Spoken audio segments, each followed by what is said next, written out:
Bienvenue sur Bulle de Bonheur, le podcast pour prendre le temps d'être heureux. Je suis Raphaël Defoucault, chercheuse inconditionnelle de Bulle de Bonheur. Ce podcast est propulsé par 2 minutes de bonheur et publié tous les jeudis.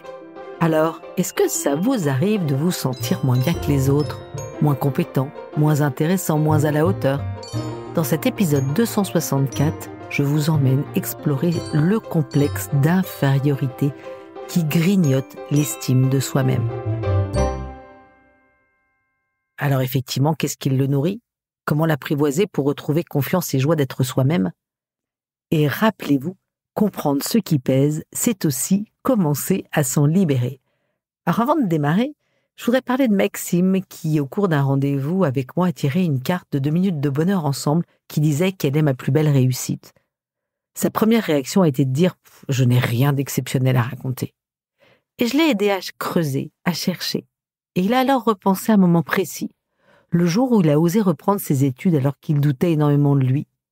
Et il a réalisé que malgré ses peurs, il avait avancé, persévéré et réussi. Et ça lui a donné un élan de fierté. Depuis, il essaye de se souvenir que ses réussites n'ont pas besoin d'être extraordinaires pour être précieuses. Faites donc comme Maxime, procurez-vous un jeu de 2 minutes de bonheur ensemble sur notre site 2minutesdebonheur.com. Oh là là, mais qu'est-ce que ça me chicote! Dans les réunions familiales, je n'ose jamais prendre la parole en groupe. J'ai toujours l'impression que les autres savent mieux que moi. Je doute tellement de moi que même lorsque je sens que je pourrais tenter quelque chose, je me détourne de peur de faire ou dire une bêtise. Ce qui me rassure parfois, c'est la reconnaissance des autres, leurs compliments. Et encore là, j'ai l'impression de ne pas être à ma place, de ne pas vraiment les mériter, de détonner dans le tableau d'ensemble. Je m'excuse tout le temps de donner mon opinion. J'ai tellement de mal à affirmer mon point de vue. D'ailleurs, pourquoi me demandent-ils mon avis ? Et puis mes frères et sœurs se moquent souvent de moi qui ne prend aucun risque et n'ose pas grand-chose. Et là, ça me chicote. Que se passe-t-il pour moi ? Suis-je condamnée à me mettre toujours en retrait ?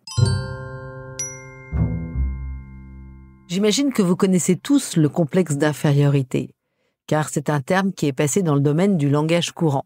Pourtant, il est quand même mal connu. J'ai envie qu'on le décortique ensemble, parce qu'un complexe en psychologie n'est pas forcément quelque chose de négatif. Ça traduit souvent un ensemble de comportements conscients ou non, adoptés par une personne en réponse à un ressenti. Il en existe toute une palette de ces complexes, comme par exemple le complexe d'Oedipe, qui se traduit souvent dans une relation particulière qui peut être conflictuelle ou non avec le parent du même sexe dans une compétition pour obtenir l'amour du parent du sexe opposé. Ou encore le complexe de Peter Pan pour désigner les comportements qui trahissent notre inquiétude à l'idée de grandir. Un complexe a une utilité. C'est un mécanisme de défense. Il nous protège de nos peurs, de ce qui serait trop violent si nous décidions d'y faire face. Et ce, même lorsqu'il génère lui-même de la souffrance, car le cerveau humain sait bien se protéger de la souffrance par une autre souffrance. Par exemple, se trouver trop grand ou trop rond est une façon de se protéger contre ceux qui ne manqueront pas de vous faire une remarque désobligeante à ce sujet.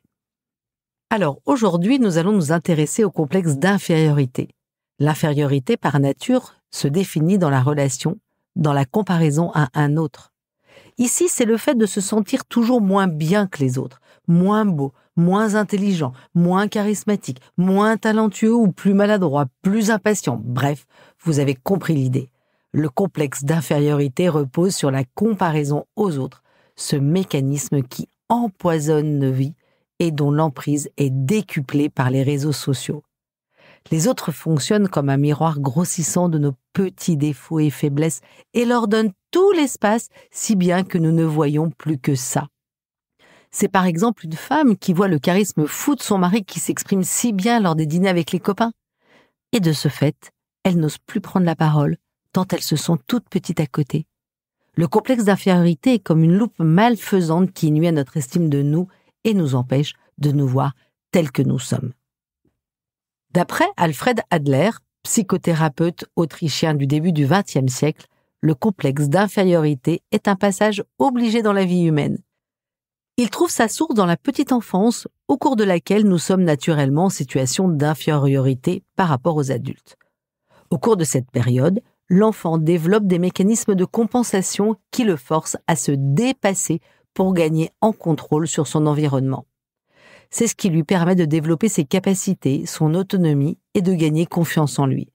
Je vous renvoie pour ça à notre épisode 221 sur la théorie de l'autodétermination. Cependant, parfois, ces mécanismes de développement naturel se retrouvent bloqués et de là se construit la croyance que nous ne sommes pas à la hauteur, que nous sommes défaillants. Prenons l'exemple d'un homme qui fit toute activité physique car il a été moqué par son niveau sportif par ses parents et ses frères quand il était petit, et aujourd'hui, il reste persuadé que tout ça, c'est pas pour lui, qu'il n'a pas ce talent. Ces moqueries et ces railleries peuvent aller loin.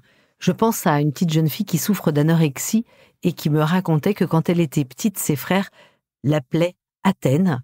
Alors pourquoi Athènes ? Parce que c'est la capitale de la Grèce et qu'elle était un peu rondelette.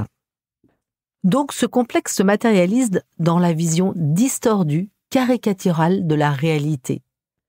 La personne ne se voit plus telle qu'elle est, mais uniquement dans une réalité négative en version augmentée. Vous êtes trop gros, trop timide, pas assez ceci, pas assez cela. Alors les causes, elles peuvent être réelles.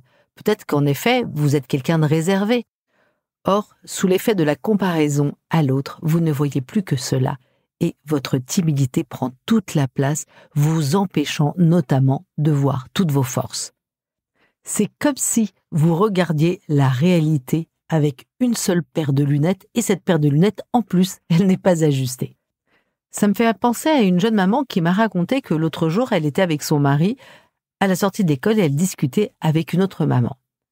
Quand cette maman est partie, elle a fondu en larmes parce qu'elle l'a trouvée tellement parfaite, tellement douce, tellement drôle et pétillante. Et son mari lui a répondu « Mais je crois que nous n'avons pas parlé à la même personne. Moi, je la trouve tout à fait surfaite et arrogante. » L'anecdote est certes drôle. Cependant, quand nous l'avons décortiquée ensemble, en réalité, sa réaction illustrait une nette surestimation des qualités de cette jeune femme ou un sérieux déficit d'estime d'elle-même. Comment détecter que vous souffrez d'un complexe d'infériorité ? Première chose, vous vous rabaissez, vous sous-estimez vos capacités. Ça se voit notamment dans le regard des autres dont les attentes vous semblent démesurées. Ça pourrait être, par exemple, une personne qui refuse une nouvelle responsabilité parce qu'elle ne se sent pas capable et qu'elle pense qu'elle n'en a pas les compétences. Deuxième piste, vous êtes guidé par la peur. Typiquement, dans un défi qu'on vous propose, vous expliquez par A plus B pourquoi vous n'êtes pas fait pour faire ce défi. Pire, vous refusez une promotion de peur de ne pas y arriver. Vous pouvez réécouter notre podcast 18 sur la peur. Troisième piste, vous cherchez de la reconnaissance. Vous cherchez la validation des autres pour être content de vous. Vous n'arrivez pas à vous satisfaire de votre propre réussite, alors vous attendez tout le temps les compliments des autres. Le revers de la médaille est que les critiques vous blessent exagérément. Quatrième piste, vous surcompensez votre peur et votre manque d'estime de vous-même par un excès de travail, par exemple, ou un excès de contrôle sur votre environnement, un trop-plein d'agir face à un défi. Cinquième piste, lorsque vous êtes en groupe, vous ne vous sentez pas légitime.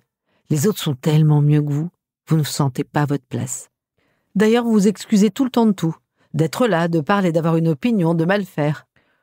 Vous pouvez être le genre à exprimer votre opinion avec tout un tas de précautions oratoires. Je ne sais pas si je suis assez claire, je ne sais pas si je ne suis pas, peut-être pas l'experte qu'il faut, peut-être que je me trompe. Tout ça reflète sans doute votre inquiétude de ne pas être assez pertinent par rapport aux autres. Encore une autre idée, vous vous isolez des groupes. Vous êtes mal à l'aise lorsque vous êtes au centre de l'attention. Une septième idée, vous observez beaucoup les autres. Vous voyez leurs défauts ou leurs qualités bien plus grands qu'ils ne sont. Et enfin, vous êtes peut-être quelqu'un de perfectionniste. Vous vivez le moindre ralentissement ou obstacle comme un échec personnel, alors que vous vous fixez souvent des standards et des attentes peut-être un peu trop élevés. Alors évidemment, nous passons tous parfois par ces phases. Cependant, si ces comportements se reproduisent très souvent et intensément, c'est là que vous pouvez vous interroger. Se sentir inférieur de temps en temps, c'est humain et c'est normal. Lorsque ça devient un réflexe chronique, cela peut avoir des répercussions plus importantes. D'abord, parce que le négatif appelle le négatif. Rappelez-vous, je vous en ai parlé dans notre bulle de bonheur 260, je me plains. Ensuite, parce que votre capital estime de vous-même se réduit, c'est-à-dire votre capacité à vous apprécier, à bien vivre avec vous-même. À force de vous déprécier, votre estime de vous-même se grignote. Et, en conséquence, vous avez trop peu confiance en vous pour vous lancer dans de nouveaux défis, pour oser, pour essayer ou prendre des risques même mesurés. Indirectement, tout ceci influence négativement votre motivation, votre enthousiasme et votre optimisme et ça nuit à votre bien-être. Je vous renvoie dans notre podcast 57 sur sortir de sa zone de confort et le 87 sur j'ose oser. Par ailleurs, un complexe d'infériorité peut déclencher des mécanismes de compensation. C'est souvent subtil et pourtant, ces façons de réagir finissent par influencer inconsciemment nos comportements. Parfois, de peur d'être blessé, vous vous mettez par défaut en mode attaque, ce qui vous rend injustement agressif avec les autres. Par exemple, je pense à une femme que j'ai accompagnée qui était très complexée par ses études qu'elle estimait trop faibles par rapport au parcours de sa fratrie. Elle évitait donc soigneusement ce sujet et lorsqu'elle était en famille, elle changeait de pièce pour fuir la conversation. Et que dire de celui qui souffre de se sentir trop timide ou pas assez drôle en société et qui boit un coup de trop pour se désinhiber? Ça peut être aussi un enfant qui refuse de se présenter aux sélections pour intégrer l'équipe de foot tellement il est persuadé d'être beaucoup trop faible par rapport au niveau des autres. Ce complexe d'infériorité peut aussi pousser une personne à se poser en victime face à une expérience ratée, comme si tout ce qui arrivait était le fruit de la fatalité. Ça empêche de voir les opportunités d'amélioration. Autrement dit, cette attitude empêche de voir les comportements ou les compétences à développer pour justement arriver au niveau du dessus, si toutefois c'est votre souhait.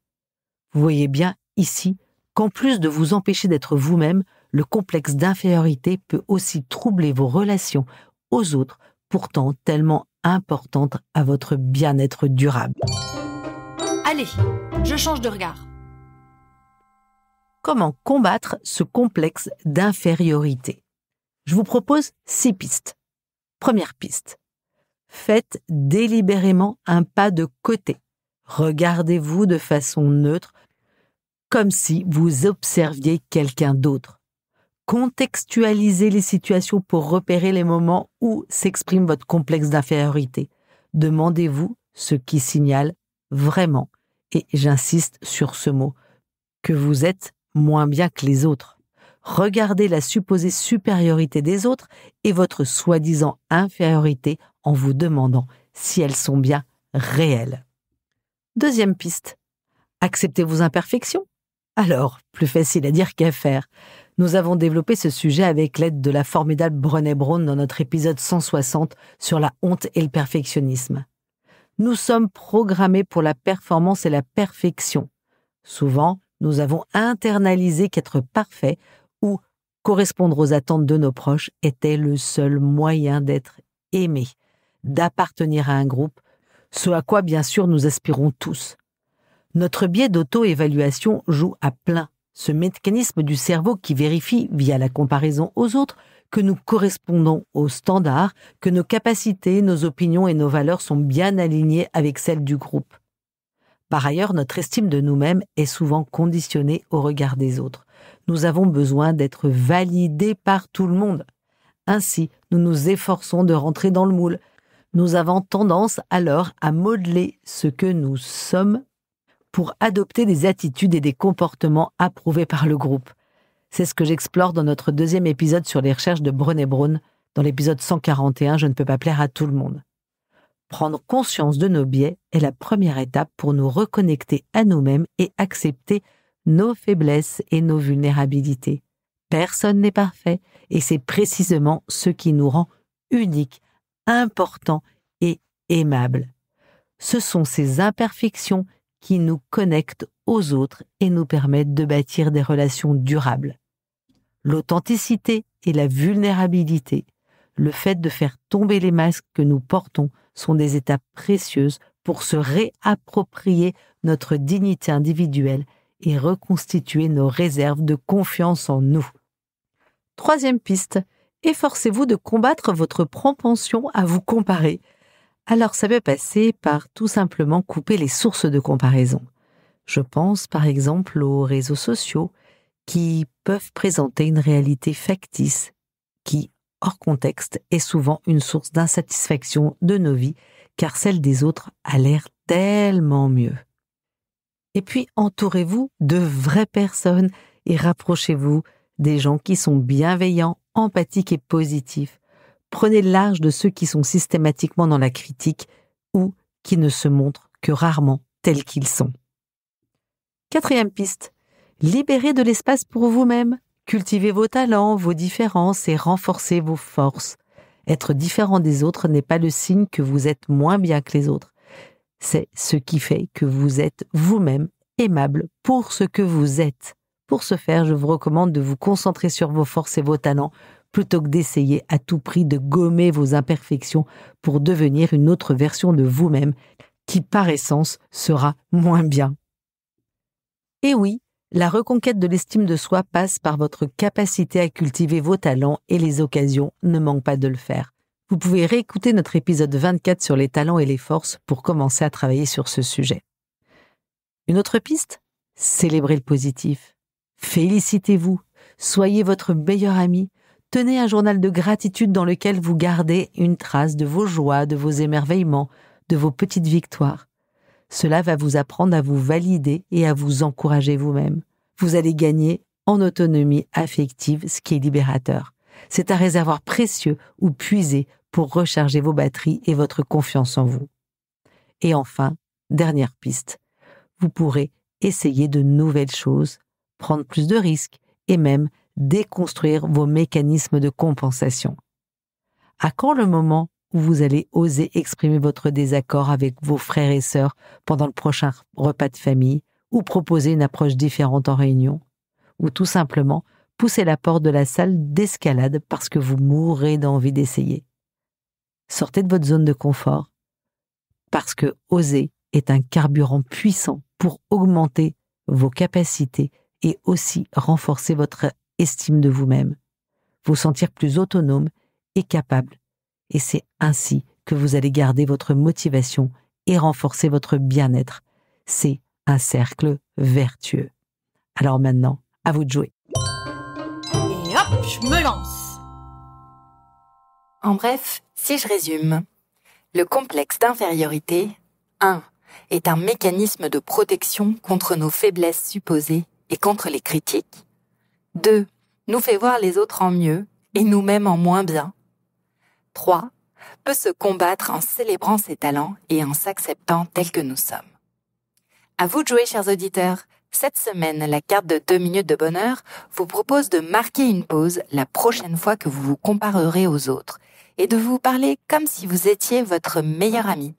Succès garanti. La petite mousse a du style cette semaine. C'est Karl Lagerfeld qui nous souffle que la personnalité commence là où la comparaison se termine.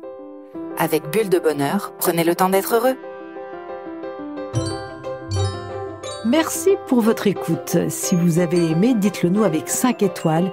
Laissez vos commentaires et envoyez des bulles de bonheur à vos amis et partagez ce podcast. Inscrivez-vous à la newsletter en allant sur notre site 2 minutes de bonheur pour être notifié des prochains épisodes. C'est aussi très facile de nous trouver sur les réseaux sociaux, Facebook et Instagram. Il suffit de chercher 2 minutes de bonheur. Bulle de bonheur est propulsée par 2 minutes de bonheur, des outils pour créer du lien et prendre le temps d'être heureux.